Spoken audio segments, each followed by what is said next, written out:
안녕하십니까. 경제식 네트워크 이병입니다. 오늘 저 스피커 코너에 아주 귀한 분 모셨습니다. 여러분 많이들 알고 계시죠? 아포유의 대표님 모셨는데, 예, 우리 인사 나누시죠. 예. 안녕하세요. 아포유 이종원이라고 합니다. 교수님 너무 초대해 주셔서 감사드리고요. 예, 저희가 영광입니다. 어제 긴장해가지고 잠도 잘 못 자가지고. 지금 워낙 저 부동산 전문가가 오셔가지고 기대하시는 분들이 많을 것 같아요. 지금 뭐 저한테도 금 사야 되냐, 달러 사야 되냐, 주식 언제 팔아야 되냐, 뭐 집값 어떻게 해야 되냐, 뭐 이런 질문 하시는 분들 많거든요. 예. 제가 그렇게 금융이나 부동산의 전문가도 아닌데 경제 얘기하다 보니까 궁금하신 게 많고, 특히 이제 디플레이션이 온다, 경기 침체가 온다 그러니까 더더욱 그런 것 같습니다. 그래서 오늘 상당히 기대를 많이 하겠습니다. 오히려 제가 교수님께 좀 고무줄 많이. 근데 제가 모시면서 하겠습니다. 너무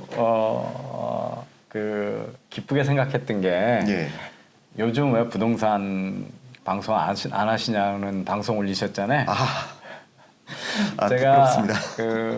부동산 잘 모르는데 예. 우리 이 대표님하고 비슷한 이야기들을 페북이나 그 칼럼에서 많이 썼었어요.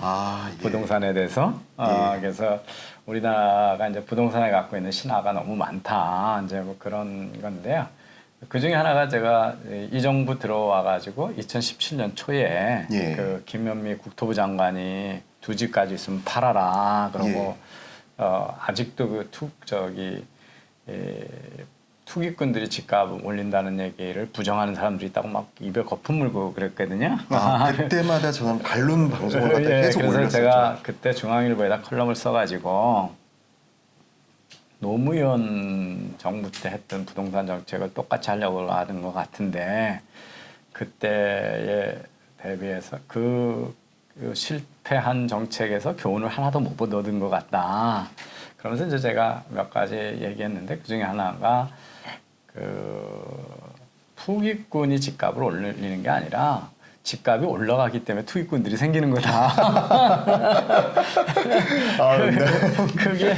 그게 스페큘레이션 투자 중에서도 상당히 위험한 투자네요. 금액이 크니까. 그렇죠. 근데 집값이 떨어질 것 같으면 누가 투기를 하냐. 맞습니다. 그러니까 인과관계를 뒤집어서 자꾸 생각을 한다. 그리고 그들이 수요를 늘린다고 해서 우리가 갑자기 올해 옥수수 작황이 안 좋은데 옥수수가 유행이 돼가지고 다 옥수수 막걸리 먹으면 수요량이 늘어나가지고 가격이 오르는 게 맞는데 집은 한 사람이 여러 채 갖고 있다고 해서 여러 채에서 사는 게 아니기 때문에 그게 다시 월세 전세로 나오잖아요, 그죠? 그렇죠.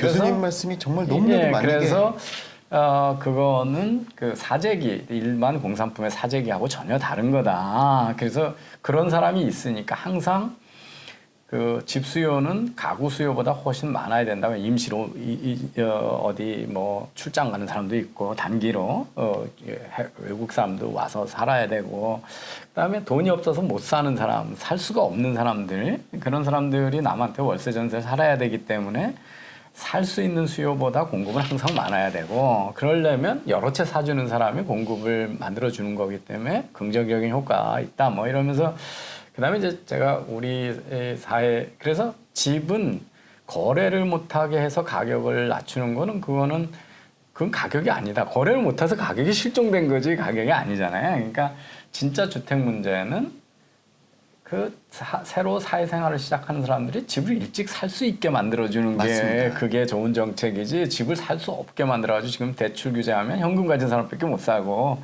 진짜 투기꾼한테만 좋은 세상 만든다 이런 얘기를 하면서 칼럼을 쓰고 이제 노무현 투 실패를 반복할 거다 틀림없이 허튼 소리 하지 마라. 그러고 이제 우리 국민들한테 제가 방송에도 여러 번 그런 얘기를 했었어요. 뭐냐면 외국하고 자꾸 단순 비교를 한다. 네. 근데 우리나라는 집의 개수는 상당히 많은 것처럼 돼 있는데 지금 소득 수준에 맞는 젊은 사람들이 살고 싶은 집은 극소로 적다는 거죠. 그지? 너무 정확하게 다 말씀하셔서 이게 우리나라가 얼마나 압축 성장을 한 거냐 하면 지금 제가 사는 동대문구에서 뭐 수율이 이쪽으로 올라가면 연립주택은 우리나라 국민소득 500대 지은 집이거든요. 맞습니다. 그거 지금 다세대 연립주택에 살고 싶은 사람 아무도 없어요. 돈이 없으니까 사는 거죠. 그렇죠. 네, 그다음에 옛날에 뭐 차관 받아가지고 지은 주공 아파트, 차관 아파트 이런 것들 다 국민소득 그러니까 우리가 지금 88 올림픽 할 때가 4,000불, 예, 5,000불 국가잖아요. 그때 예. 아파트 막 지었거든요. 그때 지었던 아파트들이. 예, 그리고 근데 그러니까 5,000불이라는 건 지금 소득의 6분의 1이잖아요. 예, 맞습니다. 그래서 제가 저기 강남에 집이 하나 있는데 그 뭐 가격은 어마어마하게 비싸죠. 근데 제가 살 수가 없어요. 왜냐하면 그 당시에 집 질 때 한 집에 차 한두 대씩 다 가지고 있으리라고 아무도 예상 안 한 거죠. 그죠? 그러니까 주차장도 없고 그리고 뭐 옛날에 누가 한 집에 냉장고 2개씩 3개씩 놓고 살 건 줄 알았어요? 냉장고 하나만 있어도 부자인 줄 알았는데 김치 냉장고 따로 놔야 되고 다 이렇잖아요. 그죠? 가족 수는 계속 쪼개지고 뭐 제가 대학교 때 입주해 아르바이트 했던 집 같으면 그때만 해도 부엌 옆에 식모방 따로 다 있었고 그랬거든요. 예, 부잣집 아파트는. 예, 근데 70평, 그게 80평 대. 아직도 그 유명한 압구정동 현대 아파트 그거 아직도 재개발 안 됐거든요. 그 여전히 식모방이 있어요. 메이드룸이라고 합니다. 예. 그러니까 다른 나라하고 다르다. 우리는 지금 10년 전만 해도 10년 전에 우리가 2만 불이 안 됐고 20년 전에는 1만 불이었고 30년 전에는 5천 불이었거든요. 그러니까 네. 다른 나라에서는 집을 져놓고 30년 만에 때려 부순다는 건 상상을 못 하는데 우리는 하도 압축 성장을 하고 주택 양식이 계속 바뀌지 않냐. 그러니까 저희 아버지 세대만 해도 시골 가면 행랑채 있고 마당 있고 축사 있고 이 집이 표준 주택이었잖아요. 그냥 그러니까 그래서 우리나라는 다 그 숫자가 허수다. 빨리 재개발해서 공급을 늘려주고 3만 불, 4만 불 소득에 맞는 사람들의 맞는 주택 양식으로 공급해줘야 그게 수요와 공급이 맞는 거지. 벤츠 탈 만한 부자한테 자전거 타고 다녀라. 뭐 그 얘기하고 똑같다. 주택이. 지금 교수님 말씀이 너무나도 정확한 게 실질적으로 우리나라 전 세계에서 주택 보급률이라는 그 통계를 갖다 만들어내는 나라는 우리나라밖에 없고 다른 국가들에 대해서는 다 공실률이라는 개념으로 네. 주택 통계를 잡게 되거든요. 근데 공실률이 20% 30%가 되는 국가에서도 주택 가격은 오른단 말이죠. 그럼요. 예. 그러니까 이게 공실률이 20% 30%면은 계속 이게 공실이 아니라 대기 수요들이 거쳐가는 그러면 회전이 돼야 되니까. 일시적인 공실 기간 상태를 갖다 얘기하는 건데 우리나라 같은 경우는 공실률이라고 하기보다는 주택 보급률로 계산해 버리니까 오히려 세계 그 OECD 정세와 통계 정세도 맞지를 않고 오히려 공실률로 접근하게 되면 서울의 아파트 공실률은 거의 2~3%에 불과할 정도로 우리나라는 주택이 부족하다는 게 통계로도 나타나고 그래서 있죠. 그러니까 부족은 개수가 아니라 내가 살고 싶은 데서 살게 해줘야 되잖아요, 그죠? 그래서 그런 얘기를 이제 그냥 일반론적으로 제가 많이 쓰고 뭐 그래가지고 주택 투자하는 분들한테서 뭐 이렇게 논란도 되고 뭐 이렇게 제가 쓴 글들이 많이 인용되고 그래서 이 주택 문제에 대해서 제가 전문가는 아닌데 하도 이 경제 원리에 벗어나는 억지들이 너무 많아서 모든 문제를 투기꾼 그냥 저는 뭐 도깨비를 만들어가지고 도깨비한테 다 뒤집어 씌우는 거하고 비슷한 얘기를 지금 제 지난 방송에서도 투기꾼이 아니다 계속 얘기를 했는데 몇십 년째 지금 우리나라는 반복하고 있으니까 문제 해결이 안 된다 뭐 이제 그런 얘기를 드려서 그래서 이제 뭐 우리나라에 있는 부동산에 대한 미신 너무 많은 미신이 많아서 그걸 깨우치는 글을 좀 쓰고 방송도 좀 하고 그랬거든요. 그래서 근데 이제 왜 요새 부동산 방송 안 하는지 그걸 이제 보면서 저도 제가 그 얘기 하는데 뭐 제가 부동산 투자를 잘해서 부자가 됐냐? 저는 평생 지금 이제 60이 다 됐는데 부동산 거래 딱 2번 해봤거든요. 아 예. 그래서 부동산 거래를 많이 하거나 뭐 그런 사람이 아닌데 그래서 그 방송을 보면서 정부가 우리 이 대표님 하시는 얘기를 잘 알아들어서 이게 공급이 원활하게 되고 집 없는 사람이 빨리 집을 살 수 있게끔 만들어주는 게 정책의 중심이 돼야 되는데 강남 집값 때려잡는다고 그냥 거래를 다 죽여놓고 산업을 다 죽여놓고 우리 경기 침체되고 일자리 없어지는 것 중에 아주 큰 요인 중에 하나가 지금 부동산 맞습니다. 경기를 다 없애버린 거거든요. 사실상 이사를 할 때 사람들이 가구를 교체를 하는 것이고 이사 센터 거기에 사용되는 뭐 인건비라든가 아니면 인테리어라든가 인테리어, 벽지 뭐 다 예. 그때 바꾸는 거죠. 그러니까 이사를 해야 내수 예. 경제가 살 수가 있는데 이사를 갖다 꽁꽁 틀어막게 되면은 더군다나 거기 지금 다 서민들이 또 종사하는 쪽이고 많고요. 예. 맞습니다. 그러니까 오히려 서민들이 더 가난해지는 상황이 되고 있는데요. 실질적으로 이번에 정부에서 또 그 전세자들, 세입자들의 계약 갱신 청구권 2년을 더 보장해주는 법안이 국회에서 일단 통과가 어제 이루어졌더라고요.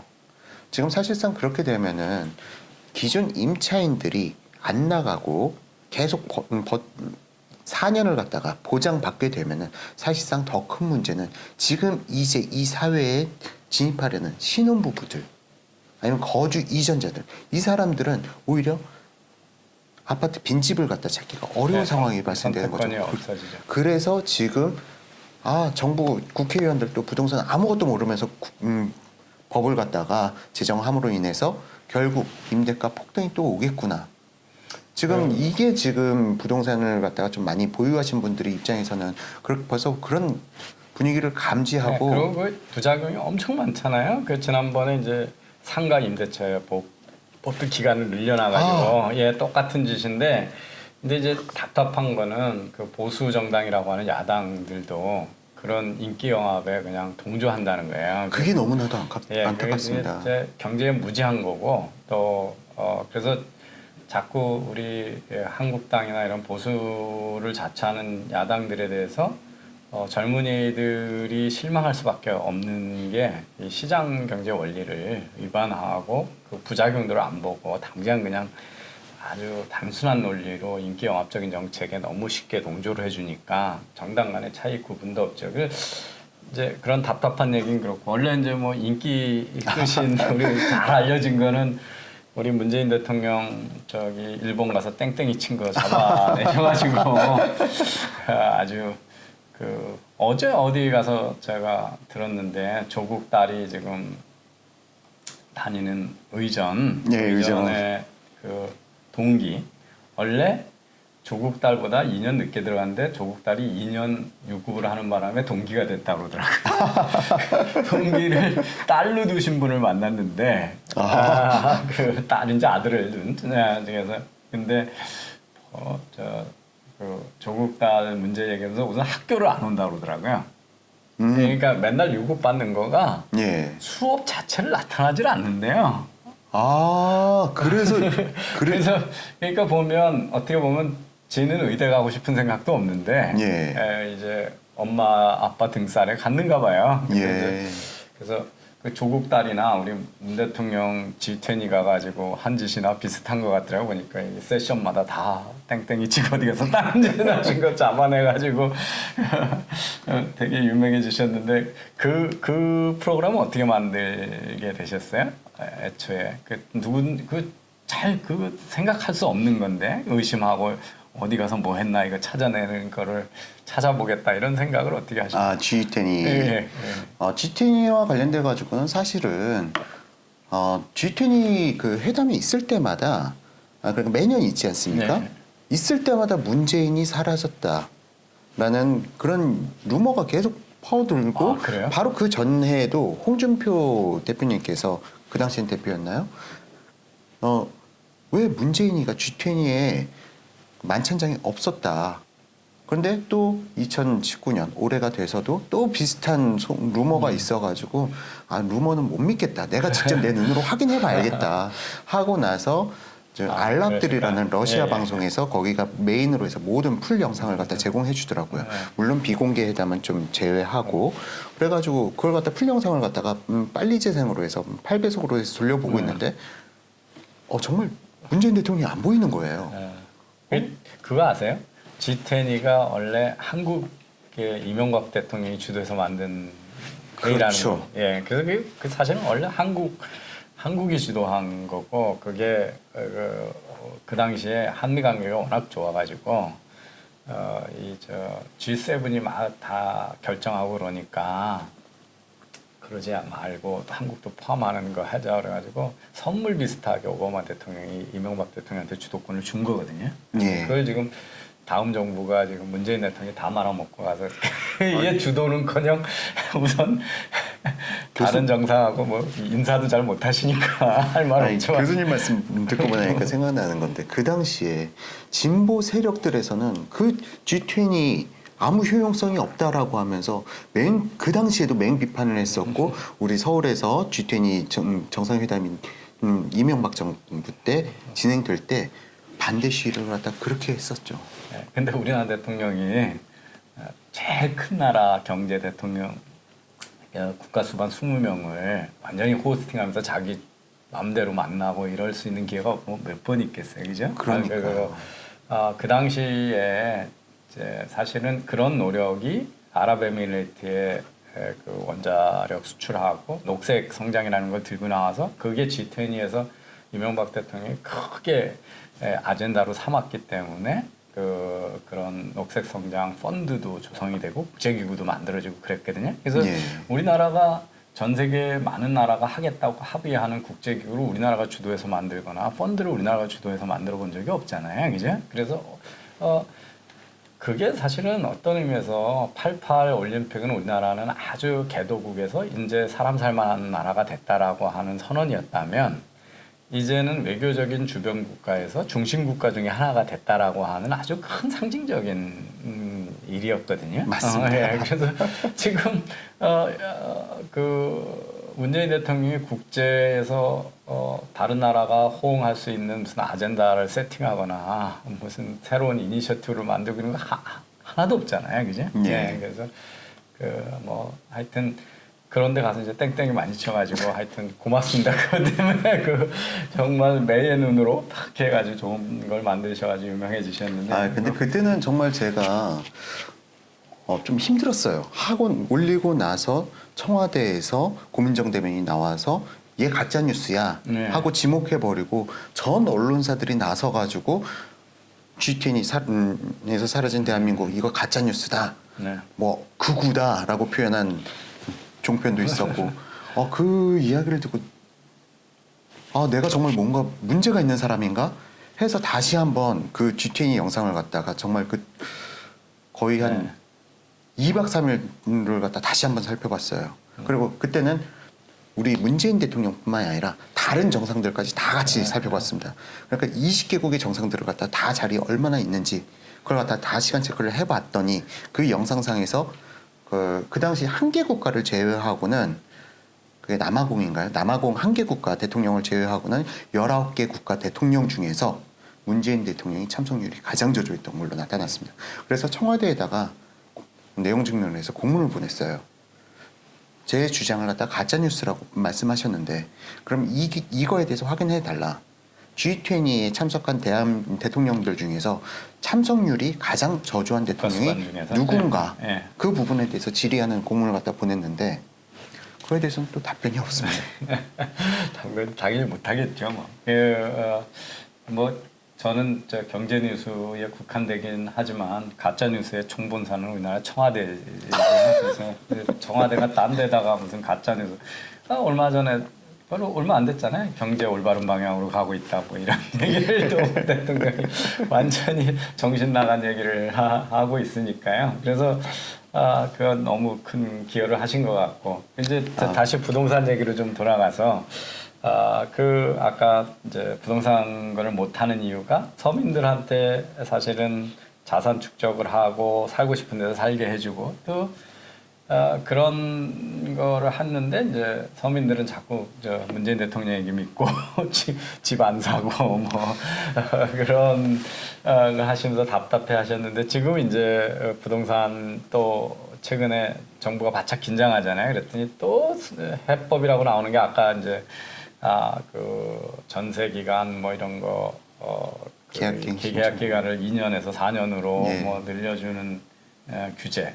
아니면 또 얼마 전에는 그 민간 아파트마저도 분양가 상한제를 하겠다, 가격 통제하겠다, 뭐 그런 이제 안을 내놨었잖아요. 그러니까 정부가 들어가면 들어갈수록 시장에 교란이 일어나는데 그 문제가 생기면 또 다른 규제로 그걸 막으려고 하는 이게 이제 대표적인 사회주의적이거나 국가주의적인 그 시장을 이해 못하는 정부들이 하는 짓이 늘 이렇거든요. 정말 정확하게 말씀하신 게 사실은 건설회사에는 정말 노동집약적 산업입니다. 정말 상당히 많은 업체들, 하드고 업체들이 다 모여가지고 한 개 현장에서 아파트가 올라가게 되는데요. 실질적으로 지금 문재인 정부에서 표방하는 최저임금 인상, 주 52시간 근무 이러한 부분 때문에 현장에서 실행 원가율이 거의 100%를 갖다가 올라가는 수준까지, 그러니까 실행 원가가 너무 높아져가지고 계획 대비해서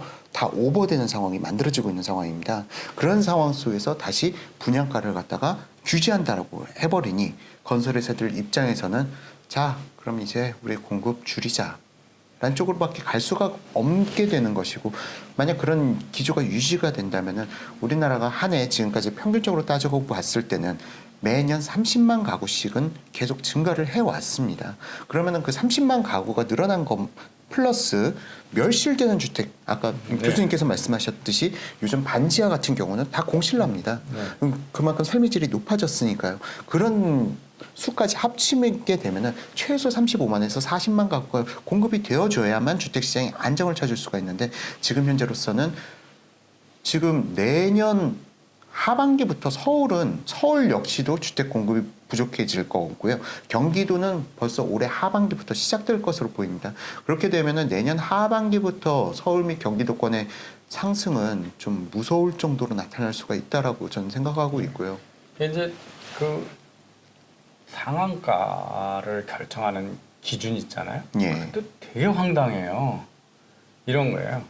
내가 파는데 상한가는 뭐냐면 주위에 있는 아파트 가격의 평균 가격을 넘지 못한다, 뭐 이런 거거든요. 예, 맞습니다. 정확하게 보고 계시죠. 그러면 제가 저 돈이 있어서 벤츠를 살려고 그래요. 예. 근데 정부가 자동차 가격 상한제를 쓰면서 이런 얘기하고 똑같아.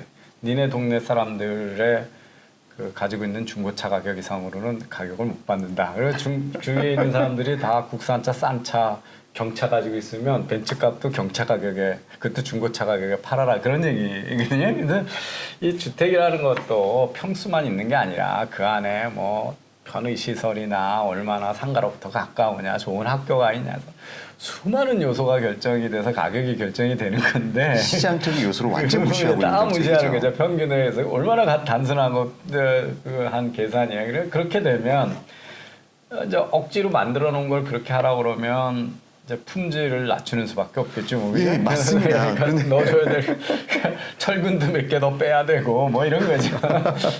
소금이 들어있는 모래라도 써야 되고 뭐 이런. 그런데 건설사들이 브랜드 가치를 갖다 지키기 위해서 그렇게까지 못하다 보니까. 그러니까 하다못해 피트니스 센터 공간 줄여줘야 되고 뭐 이런 거. 그러니까 생활 편의 시설이 더 줄어들 수밖에 없고. 그리고 하다못해 정원수라도 덜 심어야 되는 거고 뭐 이런 이제 완전히 이게 이제 공산주의 경제잖아요. 계획 경제가, 제가 옛날에 이제 그 러시아에서 온 비즈니스맨을 제가 회사 다닐 때 만났거든요. 그래서 이게 소련이 망하기 직전이었는데, 이제 안과 의사인데 돈을 많이 벌어가지고 라식 수술하는 체인점을 러시아를 다 깔은 사람이에요. 네. 근데 이 횡단 철도를 타면 자기들은 가면 끼니가 아닌데 미리 밥을 사가지고 자기 기차 자리로 가져오는 거예요. 왜냐하면 이게 공산주의가 하루에 몇 개 팔아, 수요를 하는 게 아니라 할당량이 있어가지고 탄 사람들이 밥을 점심을 먹으러 오면 앞에서부터 100그릇 팔면 끝이야. 왜냐하면 이 수요가 200이든 300이든 일을 안 하는 거예요. 그러니까 다 그걸 하니까 러시아 사람들은 어떻게 하냐면 기차 타자마자 가서 밥부터 사가지고 와가지고 그러니까 식은 밥을 먹어야 되는 거예요. 그래서 대수만 채우면 된다, 이런 생각이 이제 그 공산주의 계획경제 사람들인데, 지금 정부가 하는 게 이제 분양가 상한제가 그런 거지. 사실은 우리나라가 이게 일찍부터 정상화했어야 되는데 돈부터 받아놓고 나중에 지어서 주는 거잖아요, 그죠? 네, 그래서 맞습니다. 그런 상품은 사실 많지 않잖아요, 그죠? 예. 예, 그래서 근데 사실은 뭐 저기 금융회사하고 건설회사가 자기 책임하에서 지어놓고 팔아도 그렇게 외국엔 다 그렇게 하는데 그 지역 개발 회사가 부동산 개발 회사가 그런데 그거에서 오는 모순도 엄청 많은데 여기다 이제 사후에 그 분양가 상한제까지 한다 그러면서 주위의 평균 아파트 가격을 가지고 규제하겠다 뭐 몇 퍼센트를 넘지 못한다 뭐 이런 거니까 사실상 그럼으로 인해서 사실 우리나라가 정말 주택 정책에 있어서 문제점 중에 하나가 바로 로또입니다. 로또죠. 지금 그러다 보니까 분양가는 무조건 낮춰놓고 네. 그럼 결국은 손해보는 사람들은 뭐 재건축이라든지 재개발이라든지 그거에 대해서 손해보는 사람은 기존에 조합원들 네. 조합원들이 이익을 빼앗거나 건설사의 이익을 빼앗는데 이거의 실질적인 가치는 예를 들어서 20억이다. 근데 분양가는 14억이다. 그럼 6억의 차익은 누가 가져가느냐? 오로지 당첨된 사람들만 가져가는 거거든요. 그래서 저기 자기들이 그렇게 부동산 투기라고 그러면서 불로소득을 욕하면서 실제는 진짜 불로소득을 할 수 있게끔 로또화하는 그렇죠. 거죠. 그래서 그러니까 항상 이제 뭐 개발 딱지도 사고 뭐 이런 일이 벌어지고 있죠. 그래서 근데 지금 이제 뭐 우리나라의 아주 오래된 이 부동산 시장 그 산업의 문제점에다 정부의 과잉 규제는 뭐 얘기하면 끝도 없을 것 같은데 지금 당장 어떤 일이 벌어지고 있는지 좀 설명을 해주시면. 이게 지금 우리나라 주택 가격이 너무나도 문제점이 있는 것 중에 하나가 사실상은 젊은 사람들이 돈이 없으면 그냥 단독, 다가구, 연립, 빌라에서부터도 시작할 수가 있어야 됩니다. 그게 시작이 돼야 되는데 사실상 우리나라 청약제도가 무주택자들만 서민으로 인정해주고 청약 가점을 주다 보니까 자 그러면 1억 5천짜리 빌라를 갖다가 가지고 있는 사람과 7, 8억 전세 사는 사람과 누가 서민이라는 거죠. 1억 5천, 6천 가지고 있는 사람은 내가 집 유주택자가 되는 겁니다. 네. 7, 8억 전세를 사는 사람은 가난 서민인 거예요. 무주택자니까. 자, 그럼 청약 가점에 있어서는 1억 5천짜리 주택을 가지고 있으면 불리한 혜택을 받습니다. 그러면 7, 8억 전세 사는 사람은 유리한 혜택을 받게 되고요. 그럼 젊은 사람들이 집을 빌라나 연립이나 살 수가 없는 거죠.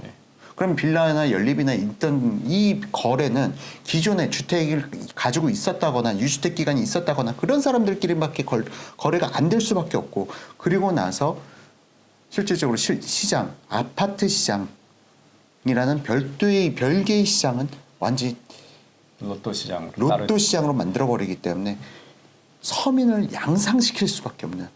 왜냐면 젊은 사람들이 시작했을 때 단독 다가구부터 사고 그리고 나서 얘네들이 집값이 오르면은 그다음 아파트로 갈아탈 수 있다는 희망이 있어야 되는데 연립 다가구는 아예 집 경로를 차단시켜버렸죠. 그런 청약 제도에서부터. 예, 그래서 다른 나라에 다 좋은 제도가 있는데 하나도 안 따라해요. 그러니까 원래 자기 형편에 따라서 첫 번에 청년들은 수입이 작으니까 비싼 집을 사면 그 주택융자 상환금을 감당할 수가 없잖아요. 그러니까 아주 좋은 집, 뭐 정말 사람들이 부러워하는 그 좋은 일자리를 잡은 그야말로 특권층이 된 친구들이나 뭐 삼성전자에 취업을 했거나 은행에 취업을 하고 이런 사람들이야 급여 수준이 높으니까 30년 장기 융자로 해서 큰 집을 살 수 있다고 치는데 나머지는 그렇지가 않잖아요. 그래서 그러면 적은 집이라도 아까 말씀하신 대로 싼 집이라도 사고 소득이 늘어나고 그리고 대개는 이제 나이가 가면 가족도 늘어나죠. 결혼하고 애 낳고 뭐 이러면 그러면 큰 집으로 갈 때 되면 소득 수준이 높아가면 옮겨갈 수 있게 해줘야 그렇게 되잖아요. 해줘야 되는데. 징검다리를 해줘야 되는데 그러려면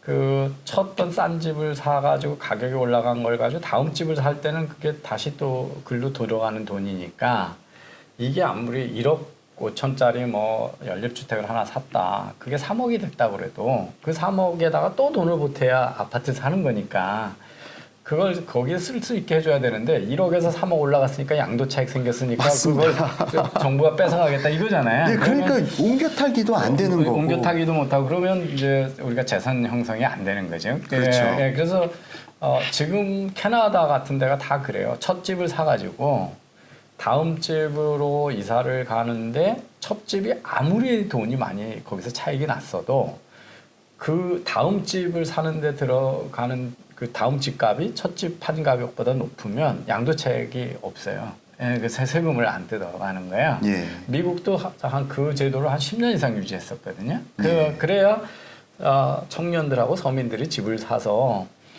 저축을 하다가 능력이 좋아지면 큰 집으로 형편에 남는 쪽으로 이전을 하고 그래서 점점 더 저축을 많이 하는 거죠. 큰 집 사는 게 저축하는 거잖아요. 평생 그죠? 예. 예, 그렇게 해줘야 되는데 우리는 거래를 뭐 저는 1가구 2주택에 대한 규제도 그게 농촌 산업 다 망치는 거거든요. 돈 있는 사람이 주말 농장, 휴가 주택에 가야 맞습니다. 돼요. 그렇습니다.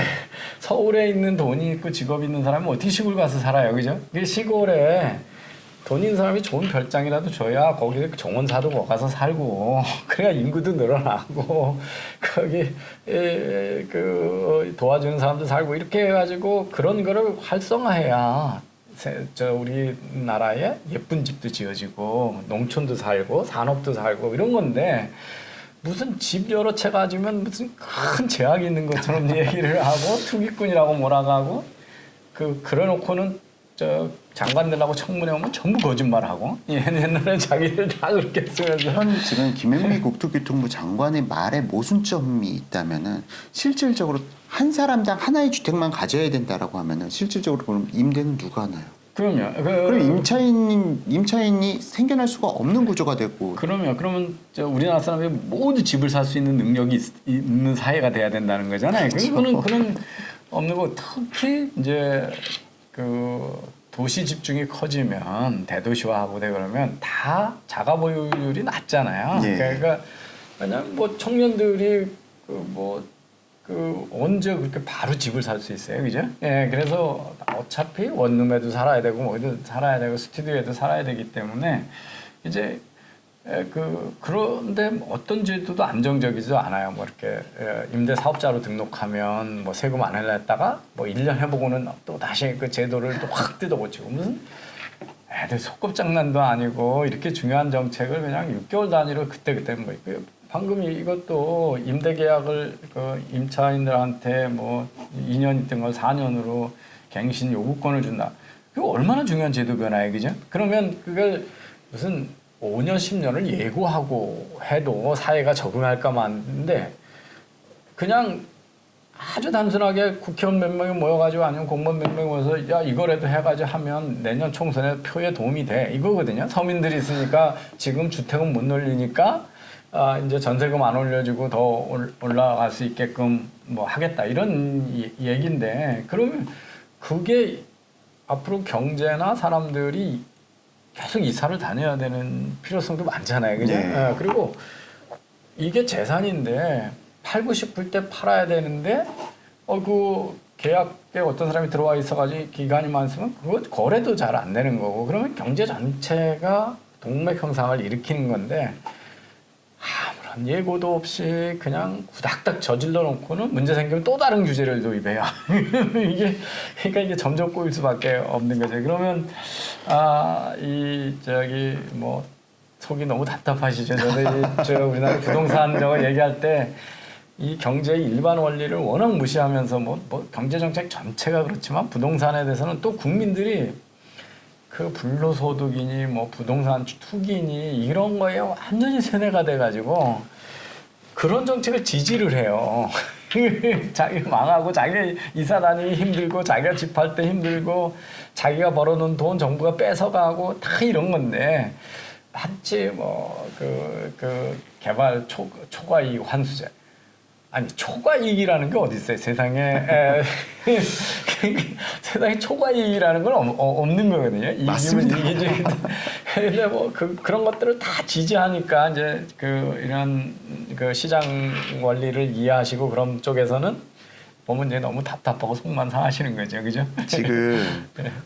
서민들이 오히려 공공임대주택, 10년 임대주택에 들어가신 서민들이 지금 땅을 치고 통곡하신다는 거 혹시 알고 계십니까? 이게 제가 누누이 강조하는데 우리 교수님들이요 오시면 학교 교수 아파트를 드려요.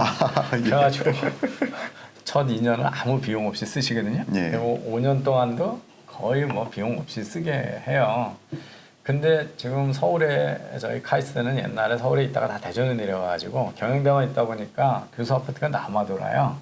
그러니까 저같이 오래 살아도 그냥 살게 해주는 거예요. 그러니까 어떤 분들은 그 싼 집을 그냥 있으니까 그냥 거기 살다 보면 잘못하신 분들은 평생 무주택자로 남으시는 거예요. 예, 그렇습니다. 그러고 나면 은퇴할 때 보면 빨리 강남에 집 사가지고 애들 교육한다고 애들 중학생 되기 전에 강남으로 이사 가신 분하고 그냥 교수 아파트 계속 있다가 은퇴하시는 분은 그 은퇴하실 때 재산 차이가 막 20억씩 차이 나는 거죠.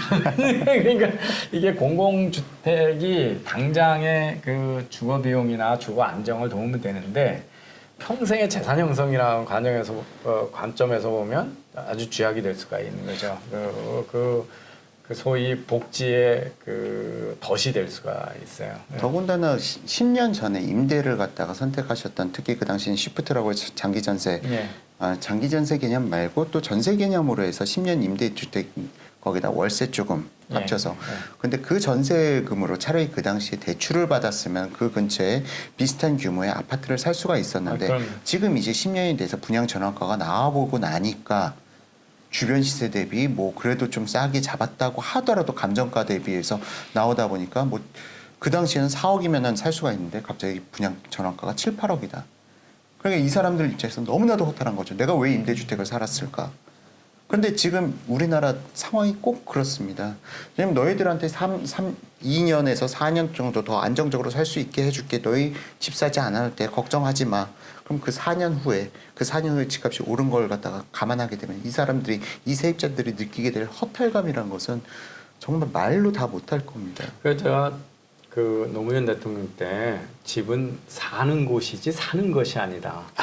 그 얘기를 해가지고 하길래 제가 너무 화를 냈거든요. 좀 바보 같은 소리하고 서민들 죽일 소리다. 그러니까 아무렇게나 살면 되는 거지 사서 투자 차익을 보려고 그러면 안 되는 거다. 그래서 마치 집을 사서 집값이 올라가서 생긴 소득은 잘못된 소득인 것처럼 얘기를 하고 지금도 막 그러잖아요. 그러니까 한 채 이상 사는 거에 대해서 그것들이 국민들을 가난한 사람은 계속 가난하게 살으라고 그러는 거죠. 지금 말씀하신 그 문제 때문에 미국의 이제 집값들이 대도시에 어마어마하게 올라잖아요. 그래서 홍콩도 제가 지난 방송에서 얘기했는데 그 2003년 대비 한 10년 사이에 15년 사이에 5배 이상 올라갔거든요. 평균 가격이. 예. 그러니까 가격이 5배가 올랐으니까 얼마나 많이 되는 거예요. 그러니까 한 3년에 배씩 올라간 거예요. 이렇게 그런 거 뭐 실리콘밸리 같은데 산호세 시장이 시 안에 못 살아요. 그 실리콘밸리 워낙 비싸니까. 그러니까 미국에서 어떤 새로운 부동산 주택 관련 핀테크 회사가 생기냐 하면 렌트 투 오운이라고 그래서 예. 첫 번에는 이제 뭐 월 200만 원을 월세로 낸다. 그러면 200만 원 중에 10만 원만 차츰 그거를 그 중에 일부는 이 집을 사는 값으로 원금으로 해가지고 예. 그러니까 월세 200만 원이면 뭐 210만 원을 내면 10만 원어치를 사는 거죠. 그리고 차츰 그걸 이제 소득 수준에서 높여가서 그 첫 번에 임대로 들어갔지만 결국 몇 년 지나면 내 거가 되게. 그래서 네. 그렇게 비율을 변화시켜주는 아무 때나 이렇게 비율을 변경시키는 이런 새로운 융자 프로그램, 부동산 프로그램들이 나오고 있거든요. 그래서 그렇게 다양한 아이디어를 가지고 어떤 방법이든